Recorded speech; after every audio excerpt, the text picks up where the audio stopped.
సుమన్ టీవీలో మీ personal and business promotions కోసం కింది నెంబర్కి కాంటాక్ట్ చేయండి.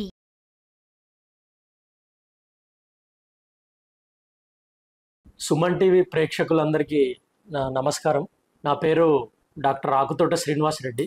నేను ఫిజిషియన్ని. జగిత్యాల్లో సులోచన హాస్పిటల్ని గత 10 సంవత్సరాలుగా నిర్వహిస్తున్నాను. ఇవాళ ప్రపంచం ఎదుర్కొంటున్నటువంటి ప్రధానమైనటువంటి ఆరోగ్య సమస్య డయాబెటిస్ మెలైటస్. డయాబెటిస్ మెలైటిస్ అనే వ్యాధి ఇవాళ ప్రపంచవ్యాప్తంగా కూడా అనేక మందిని పట్టి పీడిస్తుంది.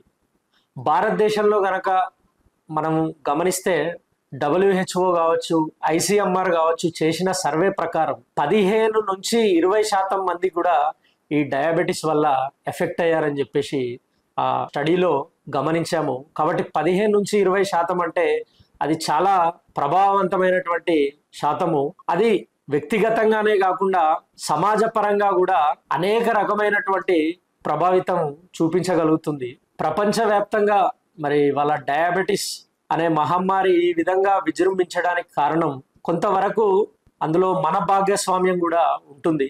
సరైనటువంటి ఆహార నియమాల్ని పాటించకపోవడం కావచ్చు, అదేవిధంగా ఏదైతే శారీరక వ్యాయామం కావచ్చు, అది ఎంతవరకు అయితే అవసరం ఉంటుందో దాన్ని చేయకపోవడం వల్ల కావచ్చు.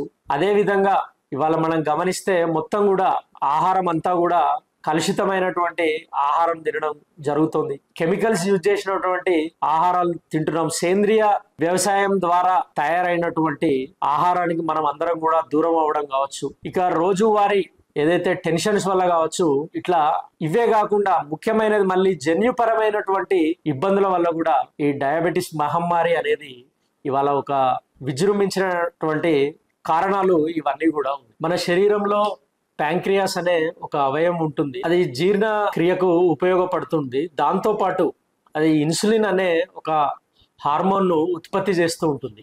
ఈ ఇన్సులిన్ అనే హార్మోన్ రక్తంలో ఉన్నటువంటి గ్లూకోజ్ ఏదైతే ఉంటుందో, చక్కెర శాతం ఏదైతే ఉంటుందో దాన్ని కంట్రోల్లో పెట్టడంతో పాటు శరీరంలో ఉన్నటువంటి అన్ని కణాలకు కూడా ఈ గ్లూకోజ్ని సరఫరా చేస్తూ ఉంటుంది.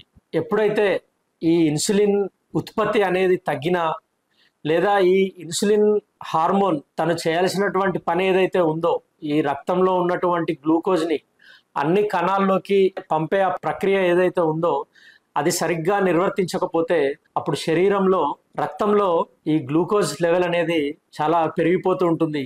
అప్పుడు దాన్ని డయాబెటిస్ అని మనం నిర్వచించడం జరుగుతూ ఉంటుంది. అలా రక్తంలో గ్లూకోజ్ లెవెల్ పెరగడం వలన అనేక రకాలైనటువంటి ఆరోగ్య సమస్యలు ఉత్పన్నం అవుతూ ఉంటాయి. ఈ డయాబెటిస్ అనేది చాలా రకాలు ఉన్నాయి. అయితే ముఖ్యంగా మరి ఒకటి టైప్ 1 డయాబెటిస్ మెలైటిస్ అంటాం, ఇంకోటి టైప్ 2 డయాబెటిస్ మెలైటిస్ అంటాం, ఇంకొకటి గెస్టేషనల్ డయాబెటిస్ మెలైటిస్ అని చెప్పేసి అంటూ ఉంటాం. టైప్ 1 డయాబెటిస్ మెలైటిస్ అనేది ప్యాంక్రియాస్ ఏదైతే క్లోమం అని మనం అంటూ ఉంటామో అది ఇన్సులిన్ ఉత్పత్తి చేయడమే తగ్గిపోతుంది. ఇక టైప్ 2 డయాబెటిస్లో ఇన్సులిన్ అనేది ఉత్పత్తి అవుతుంటుంది, కానీ ఆ ఇన్సులిన్ అనేది తను చేయాల్సినటువంటి పని ఏదైతే ఉంటుందో రక్తంలో ఉన్నటువంటి ఆ గ్లూకోజ్ అన్ని కణాల్లోకి సరఫరా చేయాల్సినటువంటి ఆ క్రియ ఏదైతే ఉందో అది సరిగ్గా చేయకపోవడం వల్ల జరుగుతుంటుంది. మూడోది గెస్టేషనల్ డయాబెటిస్. ప్రెగ్నెన్సీ సమయంలో మరి శరీరంలో జరిగినటువంటి మార్పుల కారణంగా ఈ షుగర్ లెవెల్ అనేది పెరుగుతూ ఉంటుంది. ఇక టైప్ 1 డయాబెటిస్లో మరి క్లోమము ఇన్సులిన్ అనేది ఉత్పత్తి చేయడం లేదు కాబట్టి మనము ముఖ్యమైనటువంటి చికిత్స బయట నుండే మనము ఇన్సులిన్ ఇవ్వడం జరుగుతూ ఉంటుంది. టైప్ 2 డయాబెటిస్లో ఇన్సులిన్ బాగానే ఉత్పత్తి అవుతూ ఉంటుంది, కానీ ఇన్సులిన్ తను చేయాల్సినటువంటి ఏదైతే పని ఉంటుందో అది సరిగ్గా చేయకపోవడం వల్ల వస్తుంది. కాబట్టి టాబ్లెట్ల ద్వారా ఆ ఇన్సులిన్ చేయాల్సినటువంటి పనిని చేపించడం జరుగుతుంటుంది. ఇక గెస్టేషనల్ డయాబెటిస్ మెలైటిస్లో మనము ప్రెగ్నెన్సీ అయ్యే వరకు కూడా ఇన్సులిన్ తోటే చికిత్స అందిస్తూ ఉంటాము. ముఖ్యంగా ఒకసారి డెలివరీ అయిపోయిన తర్వాత స్వతహాగానే మళ్ళీ షుగర్ లెవెల్స్ అనేటి నార్మల్గా వచ్చేస్తూ ఉంటాయి. అయితే ఇటువంటి వారికి డెలివరీ అయిపోయిన తర్వాత 5 నుండి 10 సంవత్సరాల లోపు షుగర్ వచ్చేటువంటి అవకాశాలు చాలా ఎక్కువగా ఉంటాయి. మరి ఇటువంటి రకమైన డయాబెటిస్ అయినా సరే వారు తీసుకోవలసినటువంటి జాగ్రత్తలు మనం గమనించాలి.